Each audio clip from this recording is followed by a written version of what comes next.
What's up, everybody? Greetings and salutations. ESK back on Keyboard Kimura into the weekly routine.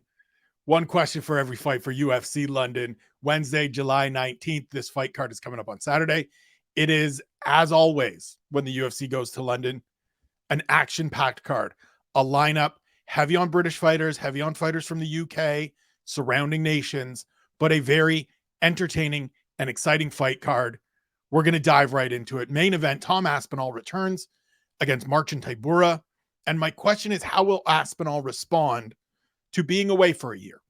So last time we saw him was last July in a matchup with Curtis Blades. It lasted 15 seconds. Aspinall blew out his knee, has been sidelined ever since.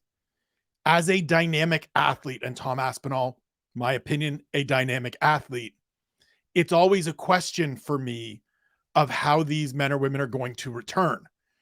Will there be hesitation? Will there be nervousness and anxiousness about putting certain types of pressure, certain strains on whatever the injury was? Obviously, you assume that going through training camp, being away for a year, they've gone through and gotten some of that stuff out of the way. But as we talk about all the time, there's a difference between in the gym with people that are taking care of you, know to look after you, aren't trying to hurt you, and being out there live. And it's not that Marcin Tybura is necessarily going to go out there and target the knee or look to hurt Tom Aspinall in any way.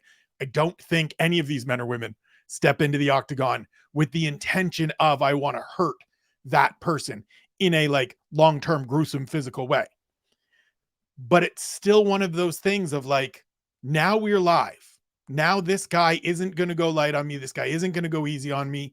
He wants to win as badly as I do. So what is it going to look like? Depending on who you are, ring rust is or isn't a real thing. To me, it's not necessarily a specific thing that everyone deals with, but I do think there is something to having your rhythm and your timing and your range management and all of those things really dialed in. And I think that comes with being active, competing regularly. Now for Aspinall, it's sort of an extra weird situation because it's not like any of his fights have been giving him loads of time inside the octagon. Prior to the fight with Curtis Blades, he ran through Alexander Volkov in March in London. And before that, the longest he went was a minute into the second round with Andrei Arlovsky. The dude has absolutely been killing it. And that's why seeing that injury last year was so unfortunate. It's why I'm really happy to see him come back in a fight like this against a talented veteran fighter like Tybura without actually being thrown all the way into the deep end of the division. Very much in terms of results and record and performance, deserves to be in that contender conversation. But I'm happy to see the UFC do the let's get him back in there. Let's let him get a fight, see how good he is, see where he's at in his recovery, in his progression, in his development. And if it looks great, then he's right back in the championship mix. Heavyweight is interesting right now. We finally got John Jones and Stipe Miocic announced. Sergey Pavlovich is waiting in the wings. Obviously, Cyril Gane and Sergey Spivak are going to fight in Paris later this fall. Aspinall can be right back in that mix. Jailton Almeida is going to fight Curtis Blades. He's on the way up. So things are starting to get interesting, and I think they're going to continue to be interesting for the rest of this year and heading into next year. Co-main event, Molly McCann takes on Julija Stoliarenko. And my question is, can Meatball bounce back? This is one I'm really fascinated in, and I'm looking forward to seeing all of the sort of interviews and video content that's produced by the UFC digital team, reading the feature on Molly, whoever wrote that, because as a massive fan favorite and someone that has really benefited from these cards in London over the last couple of years, she comes into this one off a bad performance, off a bad loss to Erin Blanchfield last year at Madison Square Garden, all of which going into it, it's set up really well for her, right? In terms of the popularity and the build and all of those things. She got a bigger pop walking out at the ceremonial weigh-ins than Blanchfield did, who lives in New Jersey. Molly was the A side of that fight in terms of popularity and fan appreciation. And then Erin Blanchfield went out and absolutely trucked her. And so for a fighter that has admittedly struggled in the past with confidence, with focus, with believing in herself and her ability to get some of these important victories, where does she line up and how does she respond coming off an ugly loss in a fight with Julija Stoliarenko, who to me is a really interesting opponent here? So Stoliarenko has struggled in the UFC. She is 1-5 overall through 6 appearances. She's moving down to flyweight for the first time. I know people will do this is the woman that fainted badly at the weigh-ins and now she's moving down.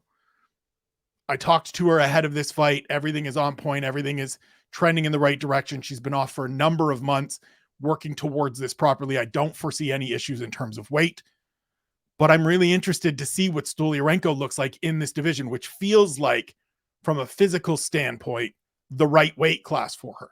She is dangerous on the ground. She's a black belt under Roger Gracie. If she goes out and puts Molly McCann on the ground, how does Malls react?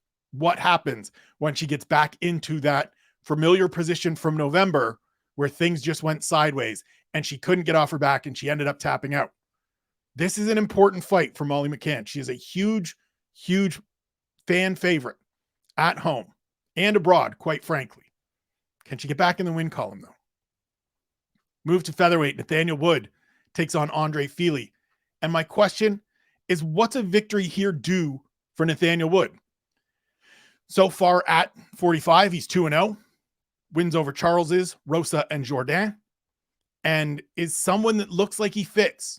Harry and I and Ian had a bunch of questions when Wood made this move initially last July and was getting ready to make his debut last July, because he is a little undersized, it feels like, for the division. Not the biggest guy, though he has a good reach, though he has good size and uses it all well.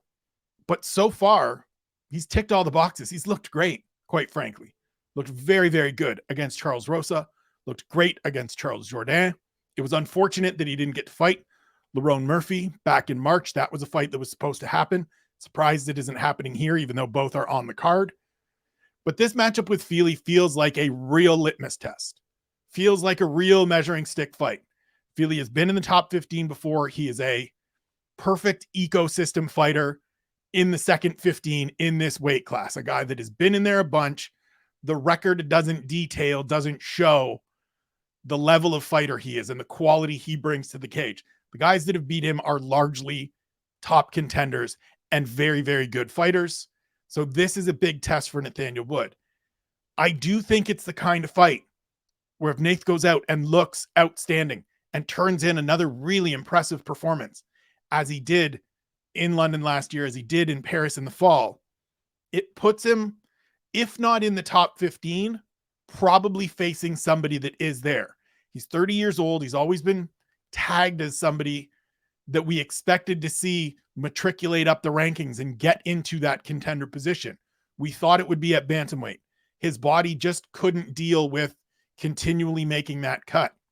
Now that he's here, the possibility is there. And a win over Andre Fili, in my opinion, is something that carries him into even bigger matchups down the road and next time out. Huge fight for Nathaniel Wood on Saturday. We'll see how he responds.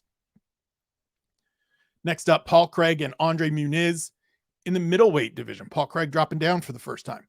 My question here is, did Muniz miss his window?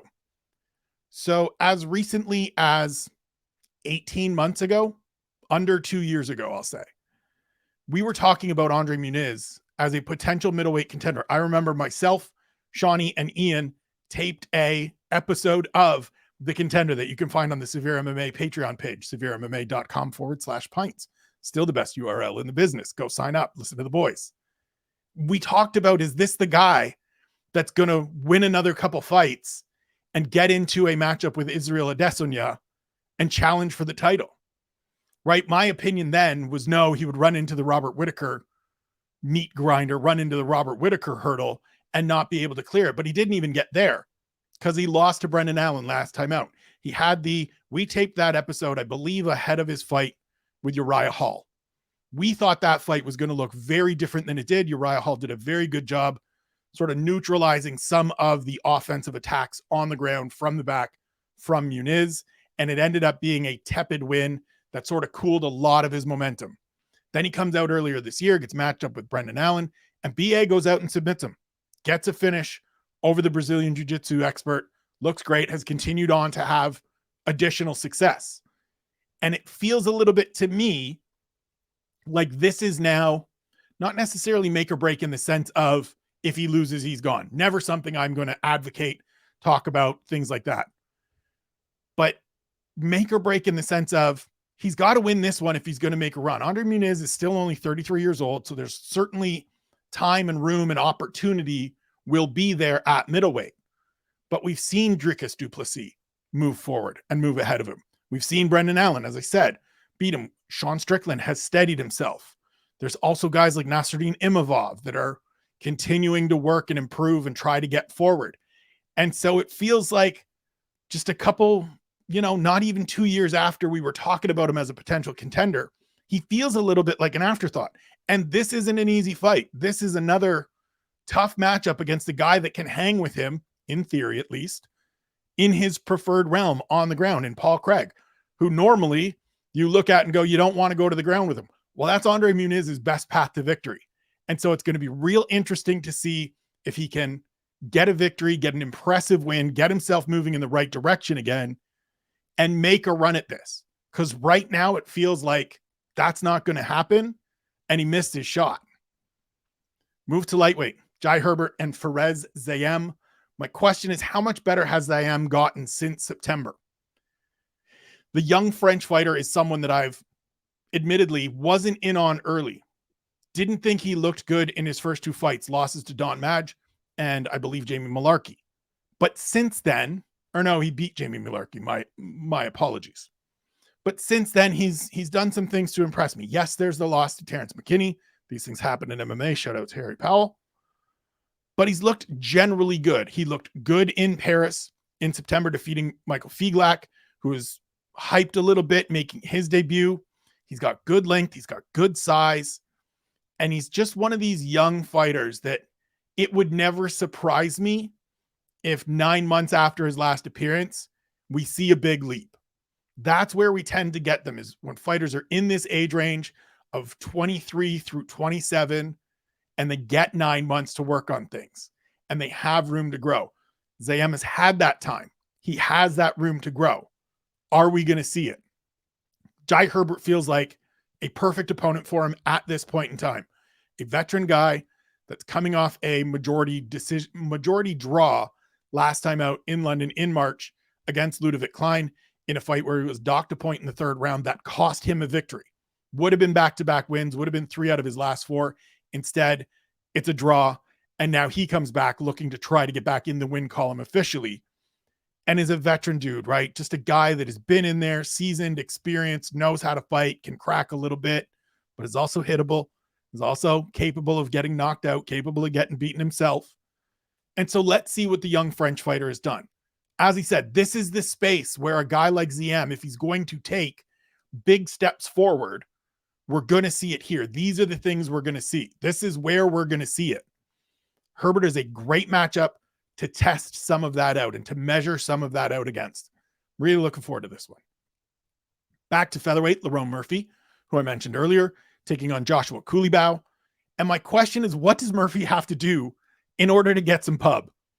This is a dude that is undefeated for his career. 11-0-1, 4-0-1 in the UFC, 4 straight victories, split decision in March against Gabriel Santos in a tough, closer than expected fight, but he got the job done. Murphy is one of those fighters that, unfortunately for him, he's been sidelined due to injuries, due to different stuff coming up, wasn't able to compete at all in 2021. And it just sort of slows I believe 2022. And it just sort of slows the momentum. It just makes it difficult to really get on a roll and really get things building. And so the fact that he's back here for the second of 2 appearances in London this year is a huge positive. Sorry, I'm just fact checking my earlier statement. And it was 2022 that he missed all of. He's back in London. Second fight this year. That's great to see. If he can go out and get himself a good win against Culibao, who's on a nice little run himself since returning to this division. Got a draw with Charles Jourdain in his first fight at featherweight and has won every one since. Good sub over Melsik Bagdasaryan last time out. Capable, talented, dangerous fighter. If Murphy can go out and put up a good victory, pick up another win, continue moving that undefeated streak forward, he's somebody we should be talking about in this division as someone in that second 15 that has the upside to get into that top 15. He's the kind of guy that I look at along with Nathaniel Wood as perfect dance partners for guys like Alex Caceres, for guys like Dan Ige, Movsar Evloev, Sadiq Youssef, who needs to get a fight, and I need Sadiq Youssef back in my life. Get him a fight. Hope you're healthy. Hope you can compete sometime soon, Super Sadiq. These guys that are just ready to burst is what it feels like to me. Ready to explode. Ready to at least test themselves and show themselves against the better established top talent in the division. I love this fight, same as I love the Nathaniel Wood fight. But if both emerge victorious, I want to see them in there against more established names. Because for me, I'm at the point of, I know they can and should beat this level of competition. Let me see what they do against that next tier. Let me see what they do against the slightly more experienced, the slightly more well-rounded, the slightly more dangerous guys. Featherweight has lots of those sorts. Loads of them. Let's get Murphy in there if he gets a victory. Move to the prelims. Bantamweight division, Davey Grant and Daniel Marcos. My question is, can Marcos announce himself as a player at bantamweight? So he got a good win in his promotional debut against Simon Oliveira. That's just a win. It's a foot in the door. It's a good starting point. It is a good initial entry into your UFC career. Beating Davey Grant is a whole different ball game, though. We know how good Davey Grant is. Something I talk about all the time, right? This is a guy that hasn't been in the top 15, hasn't been a championship contender, isn't going to get there because he's in his late 30s. But we know how good Davey Grant is. Dangerous, always capable of finishing a fight, as we saw earlier this year against Rafael Assunção. So if you can go out and beat Davey Grant and do it on British soil, that says something to me. That tells me this is someone I need to pay attention to. 30 years old, bunch of upside coming off the Contender Series. Huge opportunity. I know some people are going to bristle at me calling a fight with Davey Grant a huge opportunity, but you have to look at it in scale, right? For Daniel Marcos, this is quite easily the biggest fight of his career against a guy that's been in there a bunch of times in the UFC, fought some of those upper tier guys in the UFC, fought Chito Vera, fought Adrian Yanez, took out Rafael Assunção last time out. This is a big opportunity. And if Marcos goes out there and gets a win, we damn sure better be talking about him as someone to keep an eye on at 135 going forward. Next up, we shift to the welterweight division, Danny Roberts versus Johnny Parsons. And my question is, could this be do or die for Danny Roberts? I know I said just a minute ago that I'm never going to advocate for anybody getting cut, and I stand by that. The question here is this just sort of that point for a 36-year-old fighter where he's going to have to make some decisions? The UFC is likely going to have a sit and have a think about the future of Danny Roberts, depending on how this one goes. As I said, just turned 36, coming in on a 2-fight slide, 2-4 in his last 6, 7-6 in the UFC. There's no truly meaningful wins.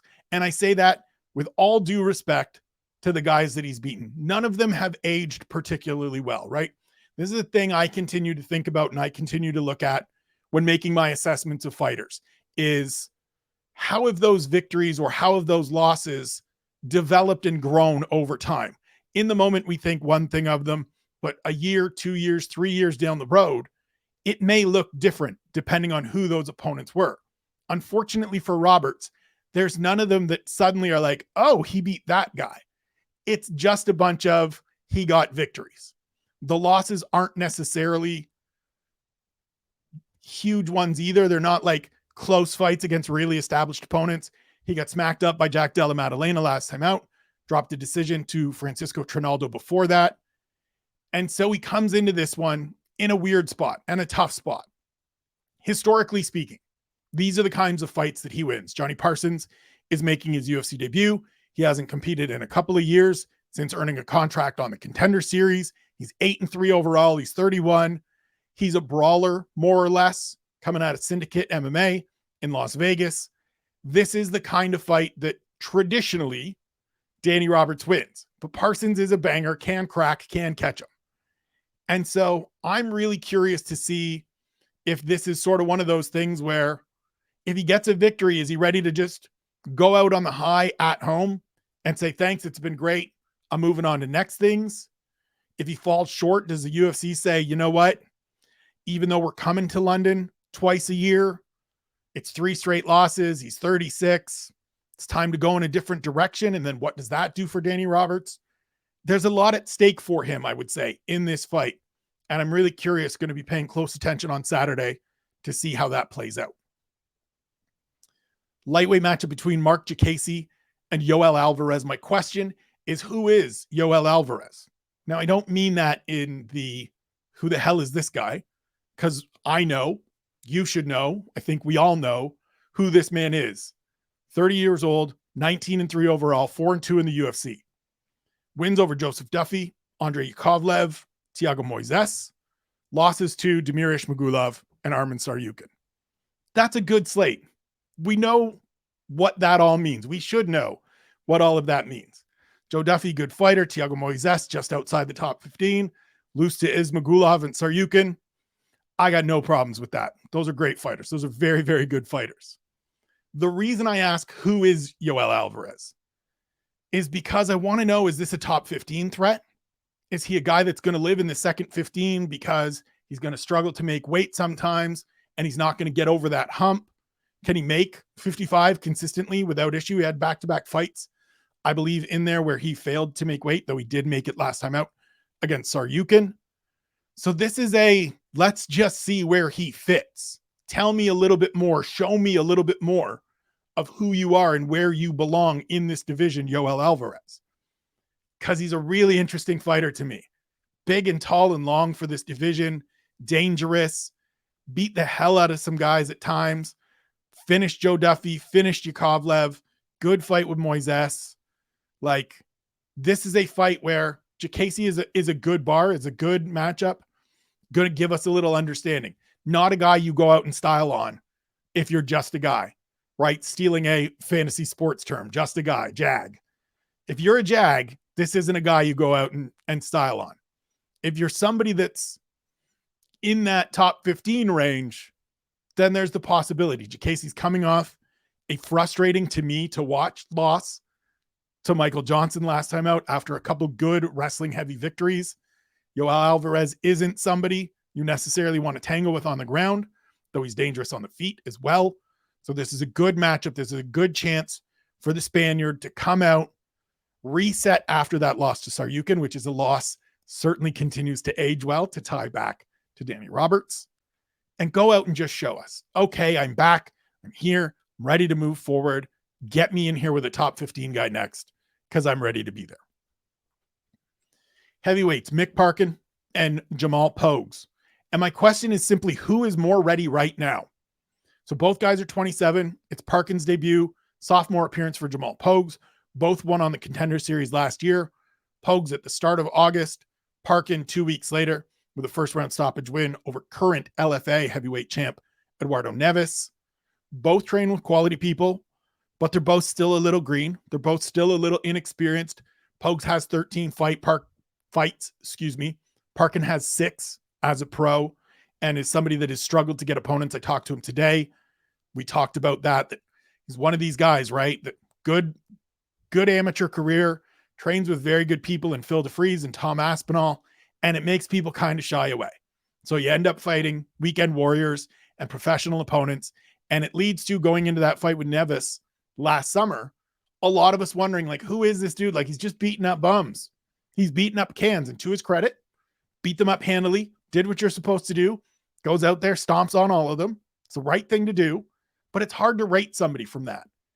And so as I look at this fight, and it's two 27-year-olds in the heavyweight division, which means theoretically, they could each have somewhere like 13, 14, 15 years left in this division if they wanted to fight into their 40s. So let's just see who's ready now.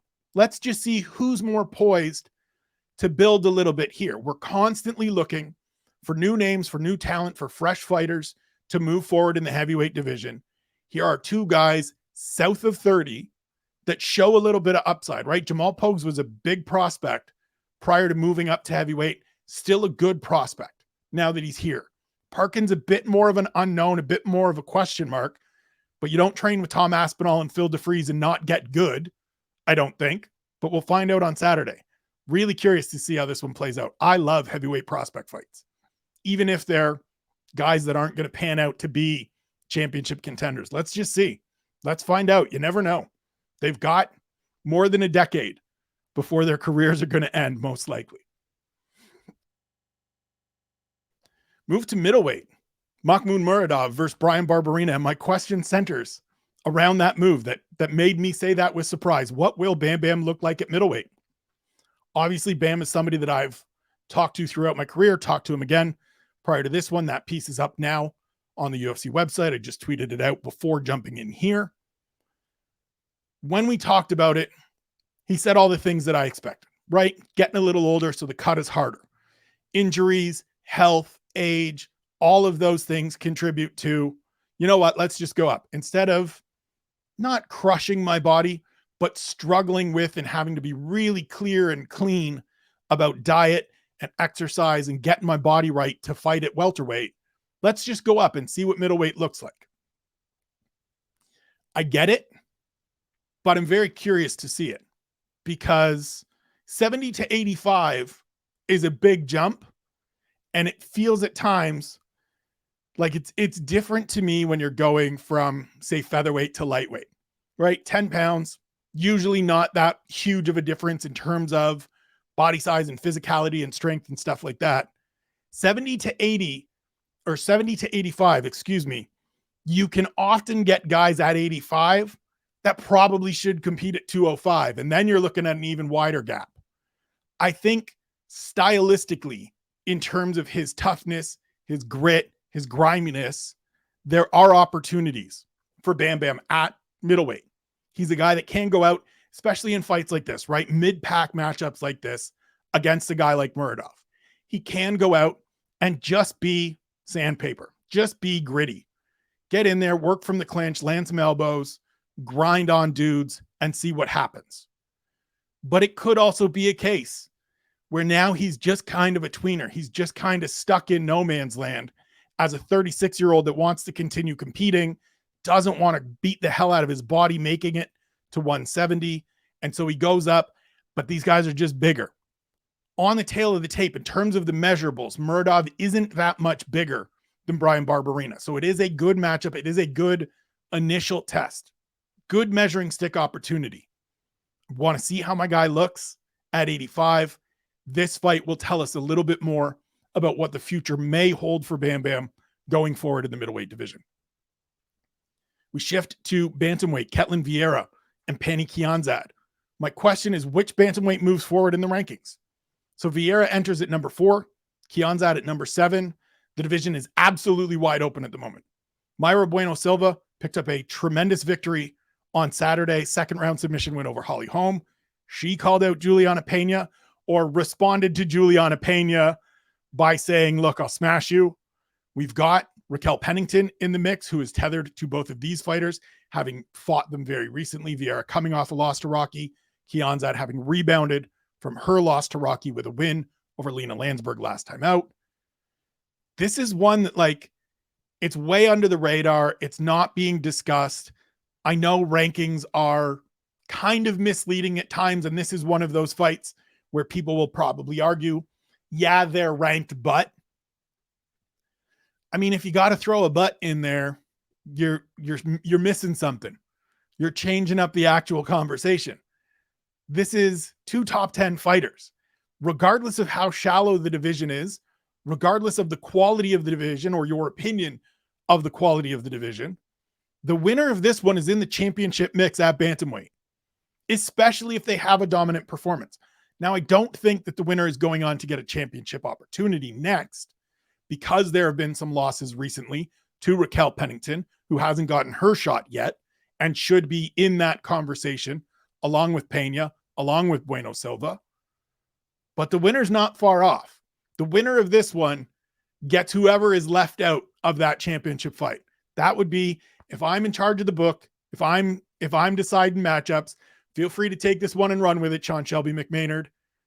Whatever you book as the next title fight, Juliana Pena versus whomever, whichever of Pennington and Bueno Silva isn't in that title fight, will fight and should fight the winner of this one.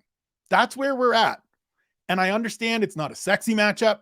It's not a sexy division at the moment. It's probably the least appealing division in the UFC right now, just in terms of depth of talent and quality of talent. But it's still a fight that carries a great deal of significance. This is where all those criticisms of, yeah, there's none of these fights that matter, though, they're just fights. Well, here's one that matters. Pay attention, be excited, make sure you watch this one, because 2 fights from now, the winner of this one could be fighting for UFC gold.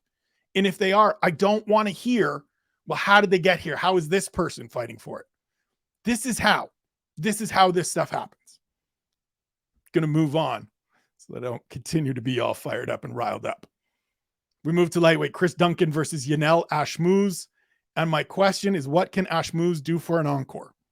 So he had a huge KO win over Sam Patterson in his debut, and he gets another Dana White Contender Series alum here in the form of Scotland's Chris Duncan.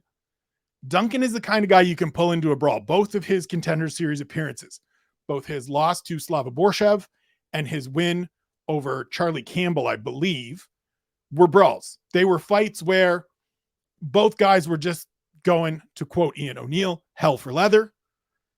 First time, Duncan got caught. Second time, Duncan did the catching. He showed a willingness to wrestle last time out against Omar Morales in March at UFC 286 in this same venue. But Ashmouz showed in his fight with Sam Patterson that same evening that he can crack, and it just takes one. 7-0, 6 finishes, only 27 years old. Feels like an absolute wild card, like just a stick of dynamite in this division. I am so interested to see what this guy can do. As I have in my notes here, he feels like an unknown commodity because he hasn't really faced a ton of name brand opponents thus far. He hasn't been in there for very long because he's finishing fools all the time and in impressive fashion as he did in his debut. So what are we going to learn here? What are we going to find out? What can he do? What can he bring to the table? If you go out and spark Chris Duncan and move to 2-0 in the UFC with a pair of big stoppage wins, I'm in. You then get a 5-year, it becomes the Joshua Van thing, right? You now have me for 5 years, or until I can decide I know who this guy is. I know where he tops out. Let's see it. Fired up for this one. Second last fight on the card. Second fight of the day as we start. 6 a.m. start time out here on Saturday. Love it. Gonna do, as I told Mick Parkin, gonna do a full English with the fights on Saturday as I recap. Eggs, beans, fried potatoes, bacon, maybe some sausage. Let's go. Shauna Bannon makes her debut against Bruna Brazil. And my question is, what's reasonable to expect from Mama B in this one? Obviously, being close with the Severe boys, having been being a Severe MMA alum, I know a little bit about Shauna Bannon, heard the name plenty of times, heard lots of talk about her. Ian O'Neill has done a bunch of outstanding interviews with her. Go check out the Severe MMA YouTube page for those. She's 29 years old. She's been a pro for 15 months, and she's 5-0. And she's now set to compete on the biggest stage in the sport. It's a tremendous accomplishment. She's a good striker, kickboxer back in the day prior to transitioning into MMA. She's done a good job to round out her game and learn the jiu-jitsu and develop a grappling game under Patty Houlihan. But she's still a little bit inexperienced, right? 5 fights in, it's hard to really know and hard to really make a true assessment of how good someone is. Despite very good amateur career, 5-0 as an amateur as well, despite the kickboxing success that she had, we're now getting to the big stage. And we're going to find out a bunch of stuff. she's going to get a push. She's clearly getting a push. There are huge expectations from the Irish set. And I just want to see where she fits, both now in this fight with Brazil that is going to give us a little bit of an indication of where she lands initially to start in the strawweight division, but also going forward. Bruna Brazil had a good win on the Contender Series, or a great win, I should say, on the Contender Series last fall, knocking out Marc McCann with a head kick, but then walked into her fight with Denise Gomes in her debut and got waxed. Just got lit up by the young Brazilian who looks like the real deal now, having just recently settled Yasmin Haragui as well. And so it's a good measuring stick, right? You have that result for Bruna Brazil in her debut. So you know she's capable of getting beaten if you are a quality young prospect, a quality ascendant hopeful in the division. So the Denise Gomes result is sort of the bar. And we're going to find out, we're going to wait and see on Saturday where Shauna Bannon comes in relation to that, and then make an assessment, try to figure out where she fits, where her top side, where her ceiling may rest in this division going forward. Saturday's opener, flyweight division, Jafel Filo versus Danny Perez. And my question is, can Perez make an instant impact? So he's 34 years old, Dana White Contender Series contestant. He dropped a split decision to Carlos Hernandez 2 seasons back. 4-0 since then, trains at the Entrum Gym in Tijuana, mixes in trips to Tiger Muay Thai, does some training in Spain as well. One of the most recent pictures on his Instagram is a picture of himself and Yoel Alvarez, essentially him saying, like, making my debut alongside this dude in the UFC. Like, let's go. This is great. He's a finisher. He's powerful for a flyweight, something you don't always see. And this matchup with Filo, kind of similar to the Shauna Bannon thing against Bruna Brazil, but in a slightly different way, is another good measuring stick. Because Filo had a competitive fight with Muhammad Mokaev last time out. Had him in dire straits in that knee bar that I still don't know how Mokaev didn't tap, how his knee isn't shredded, how he's already back booked to compete in October. And he kind of maybe sort of quit after not finishing that and getting a little bit of a neck crank put on him. But fine. We saw what he can do against a guy that is heralded as maybe the best prospect ever coming into the UFC, and somebody that is already, despite the results not being as dynamic and as impressive as one would hope for, given all the hype, but somebody that's already worked their way into the top 15. Somebody that's got a matchup with Tim Elliott on deck next, that's showing and delivering on all the promise. So this is a chance for Perez to go out and potentially better Mokaev's time against Jafel Filo, is sort of the way I'm looking at it. I'm thinking about it. You go out there and you get a second round stoppage, a first round stoppage over this guy. You can turn around and be like, okay, so your boy did it and needed 3 rounds. Almost went the distance with this dude, got put in bad positions, had to struggle, had to do whatever. And here I am crushing it. That's an opportunity. I hope Danny Perez has thought about those things.